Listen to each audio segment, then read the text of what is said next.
What's up, guys? Mason the Brock Henderson here, and welcome to another episode of the Plastic Podcast. We only get called plastic because I was born and raised in America, and for some reason that means I can't be a real Chelsea fan. I gotta be a fake one, so here we are.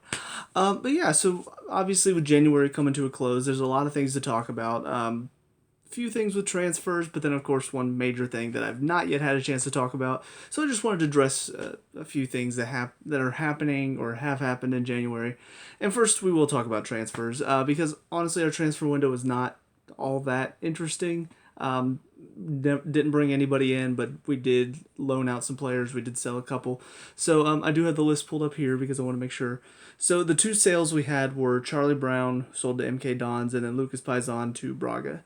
Now, Charlie Brown is a player, I've heard his name several times because he was part of that FA, or the youth group, that won the FA Cup, the FA Youth Cup, and then also we're doing really well in the youth league. So he's been mentioned a lot as a possible upcoming star, and now he's kind of out of the way. So a little disappointing just to see, one of those young players, but then again, it could just be something where he needs time. He's not going to get it here because he's got so many players ahead of him. So it kind of makes sense. Not every youth star is going to turn out to be a great Premier League star. So wish him the best. Hopefully he'll do well. And then, of course, Paisan. Very interesting to see finally let go after all these years. He's been in and around the club. I've seen his name so often. Like, he's been here. I don't think he's played but maybe a couple games in his time here. And it's unfortunate to see that he never got his chance to break in. But then again, the few chances I did get to see him, like in preseason, he just never really looked like he was going to be quite up to the level we needed. He was always going to be behind somebody. Like, he might be good cover eventually, but we always had better cover than him. So kind of hate it for him, but at the same time, it's understandable. Like, he just never really quite rose up to the level he needed to be. But good for him to finally get a move after all these years so he can start to focus on at least ending his career with a bit of, something.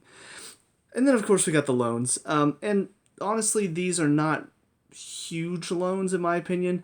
Drinkwater loaned out again, and honestly, I just kind of wish we would have sold him. He's kind of similar to Victor Moses and Zappacosta in that way.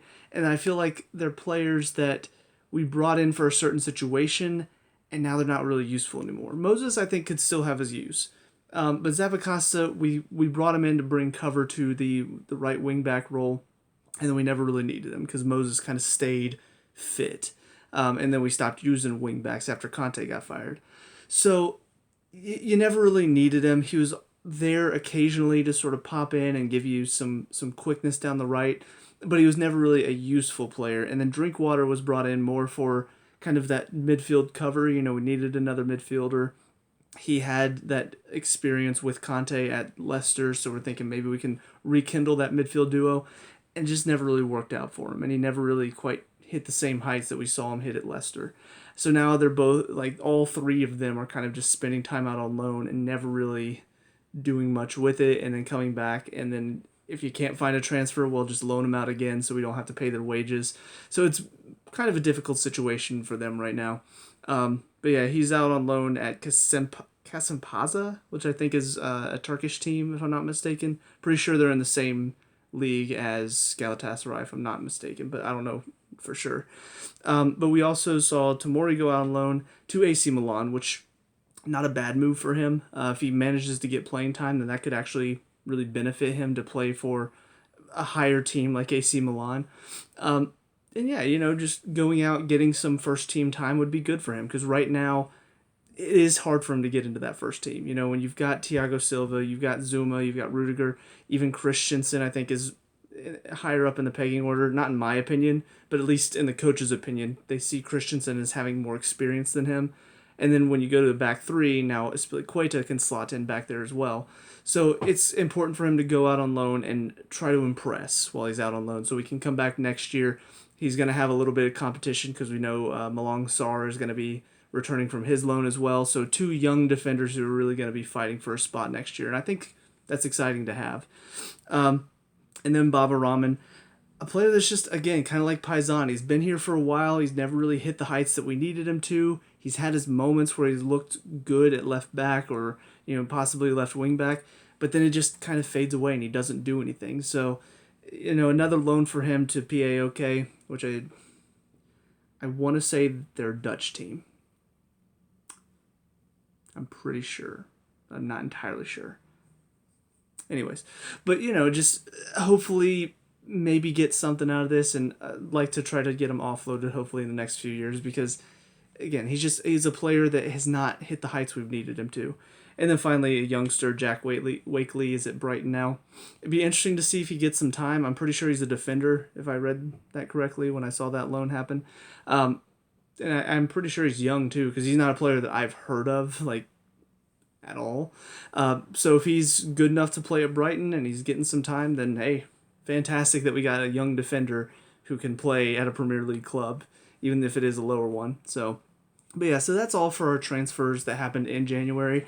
As far as some prospective transfers, I've heard a lot of talk. We're looking to get Haaland, we're looking to get David Alaba. So some names thrown out there, which would be interesting to see what's Tuchel gonna do. Obviously, if he makes it to the summer, which he probably should. Like, if we get rid of him before the summer, that's definitely an issue we're going to have to solve, because, I mean, he's kind of been handed a rough draw. He's coming into a team that is lacking a lot of confidence. He's trying to work things around, bring some players back in. So I feel like you got to give him some time, see what he can do with this team he has here, get in a couple players maybe he wants in the summer, and see what happens next year. And if things are improving next year, then fantastic. And if not, then it's kind of okay, we need things to improve, or else, you're not the answer. And you hate to say that. Like, again, I'm not somebody that wants to be like, oh, well, we just need to move on to the next manager. But problem is, if a manager is not doing well at a club, if he's not really succeeding, then how long do you stick with them before you say, all right, well, we've not made Champions League 2 years in a row now. Now we got to move on. So yeah, it's always a tough ask, to say how long do you stick with a manager before you say enough is enough. I don't think there's really a right answer. I think every situation is going to be different. But on that, I do want to talk about Lampard now, because I haven't had a chance to talk about it yet. And of course, I've been advocating for him to be taken out for a little bit. Did have a little bit of a possibility of him staying. I talked about the possibility of bringing in an experienced manager to be his assistant and kind of help him deal with the struggle. And I think that the reason that is because the reason he left, or not left, the reason we had to get him out was because of that lack of experience. And that's really where I think he wasn't ready. That the inability to take on a big team like Chelsea and be under the spotlight so heavily. Every decision you make gets scrutinized. Everything that happens gets scrutinized. I just don't think he was ready for that. He had a pretty good season at Derby, which is good. He does have the capabilities of being a good manager, but I think to bring him in his second year of being a manager, it's too soon. And I really do hope. There's been a lot of rumors about why he left, about player problems, players going to the board asking him to be sacked, trouble he had with, the technical director and Czech and stuff like that. I don't take really a whole lot of stock in any of that. Like, even the Rudiger rumor, where they're saying that Rudiger and Azpilicueta had a bust up, and then he went to the board to get Lampard sacked. That's already been, like, Tammy Abraham and Azpilicueta both went on social media and said this is not true. So there's a lot of rumors that like to get spread. There's a lot of stuff, somebody hears something and they want to take that and run with it. I mean, that's the media in general. So I really don't take a whole lot of stock in all those rumors, but hopefully he did leave with grace. I hope that there's not like any hard feelings there, because I would love to see him come back and maybe 5 or 6 years down the line, after he's had a chance to manage maybe another Premier League club, he goes in and works with them, gets some good Premier League experience, gets that experience of being under the spotlight and taking a lot of pressure. I feel like that would do him a lot of good. And I feel like that would really build him up as a manager and make it to where in a few years from now, like several years down the line, he would be a good choice for us to go get him back and bring him back in as a manager and say, all right, you've got your experience, you know how to deal with being in the Premier League, let's see what you can do now. Because like I've said before, I think he has the potential to be a great manager. I just don't think he's ready right now. Um, Again, one of the funny things I saw, why can't we just send him out on loan as a manager? Hey, take our manager for 5 years while we get another one, and then we'll bring him back in. Which is actually kind of funny. I was looking through all the transfers, and I saw Tottenham sold Mauricio Pochettino to Watford. I'm like, wait, they can sell their managers? And it's his son. But anyways, but yeah, so with Tuchel coming in, it's going to be really interesting to see what he's going to do in the long run. You know, how much of what he does this season is going to be kind of we just need to save this season, we need to get back into the Champions League, and just kind of plays it safe for a lot of it.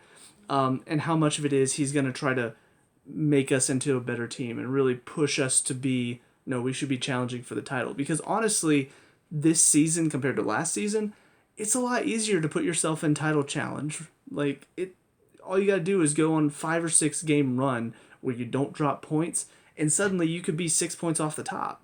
Even though right now we're, I think, like 10 to 12 off the top. Like, it's a lot easier this season to stay within the touch of the title because every team is having their bad runs. They're having those games where they're not getting all 3, or they're dropping points at home or something like that. Every team's having it this year. So this is still something where we could still chase it. We could still go for it. And I feel like bringing in a new manager about halfway through, I think he has the ability, he has the time to sort of step in and say, all right, let's try to work this. Let's try to figure out what we can do differently, kind of instill a new desire in them and figure out how to make adjustments to where now we can push and possibly get back into the title race. Like, I think lofty goal would be challenging for the title. I think the goal that Tuchel needs to set for himself is getting at least into the top 4. And then, obviously, the minimal, I think, that he needs to reach if he wants to not be under pressure for next season is Europa League. I mean, you got to stay in Europe. And especially because a lot of those teams in and around the Europa League area are not having great runs of form right now. So as long as we can continue to have a good run of form, we can easily put ourselves in Europa League and challenging for that top 4 spot. So yeah, I feel like high-end goal, challenge for title. Goal for the season, reach top 4. Minimal Europa League, and then under pressure would be anything below that. And then, of course, sacked would be if we're in the relegation zone. I mean, if he manages to accomplish that, then there's a real problem. But yeah, so as far as Lampard is concerned, though, I don't believe most of the rumors that I'm hearing. Like, there might be some stock in him, but most of them probably not. I think it was too soon for him. I do think it was the right decision to let him go. But I do hope that he can come back in a few years and be the manager we need him to be. Final thing to talk about, though, now that I've talked about all the stuff that happened for the men in January, is the women's team. Because, yeah, I've not really talked about them that much. I've made some mention of them here and there.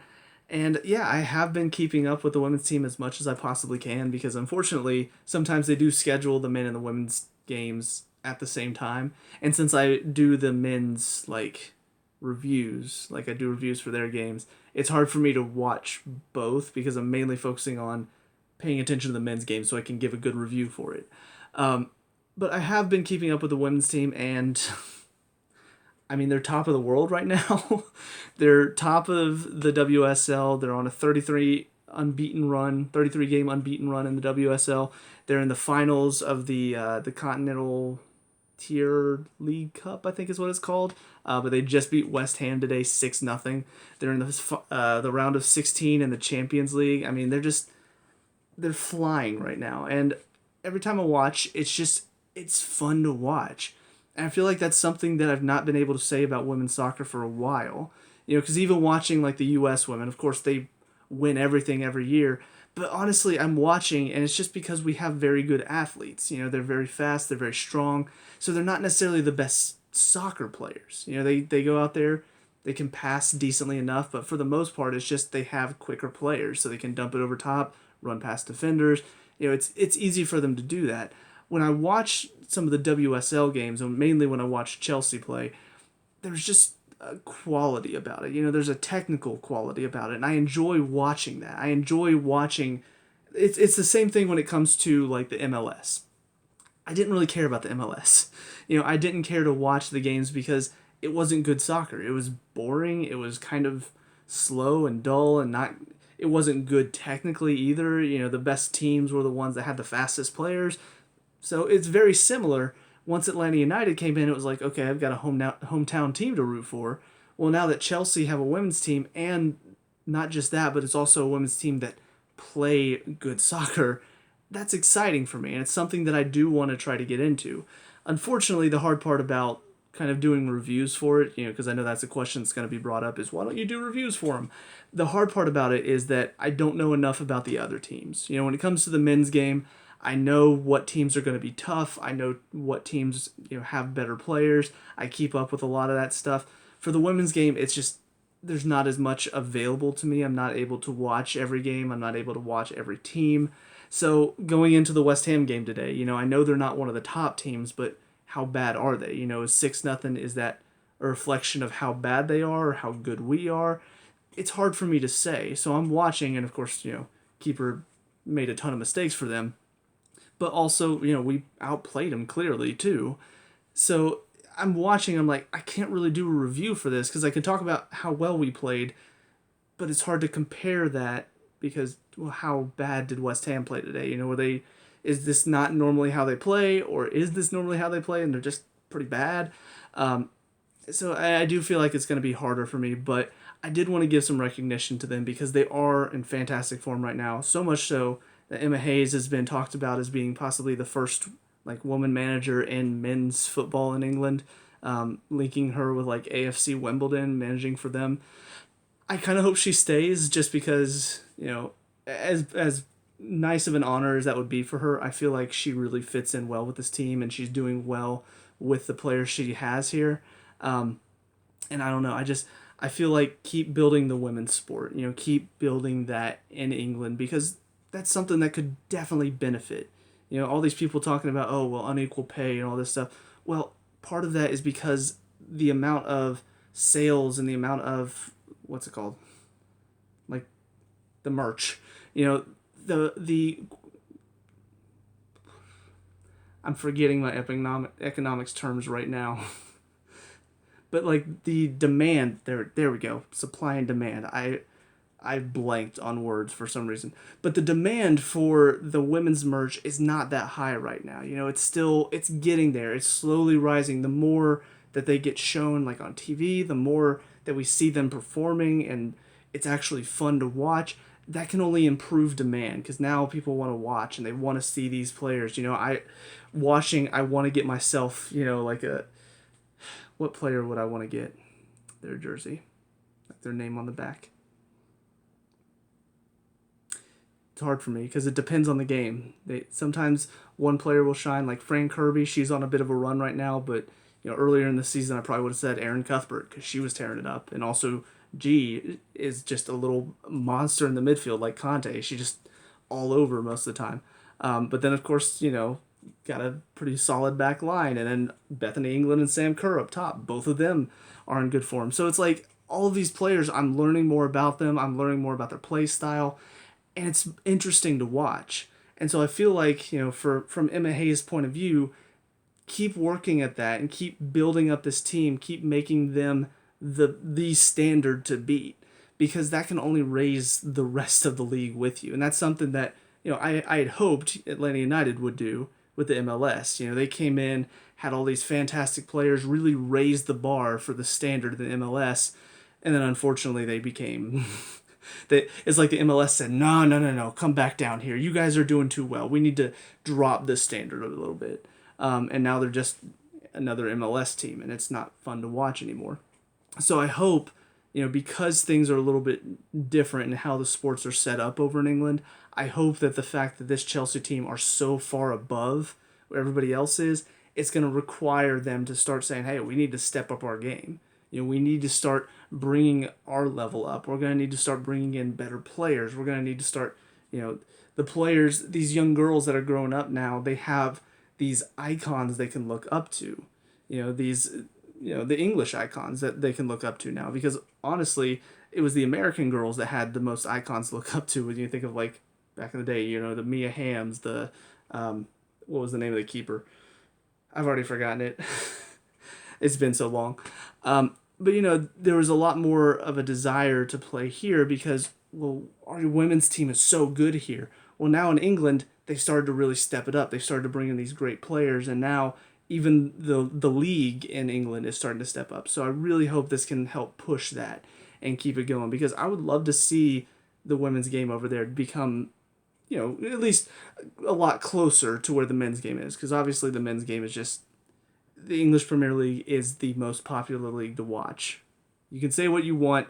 It's the most entertaining. There's the most amount of parity in the league. There's the least amount of drop in quality when you get to the bottom of the table. Well, most of the time. This year it's a little... Sheffield and West Brom, they're starting to step up a little bit. But it's just so entertaining because the quality is all around the league. Every team has quality to it. Whereas you go to some of these other leagues and you get down to the bottom of the table, you've got grade schoolers playing.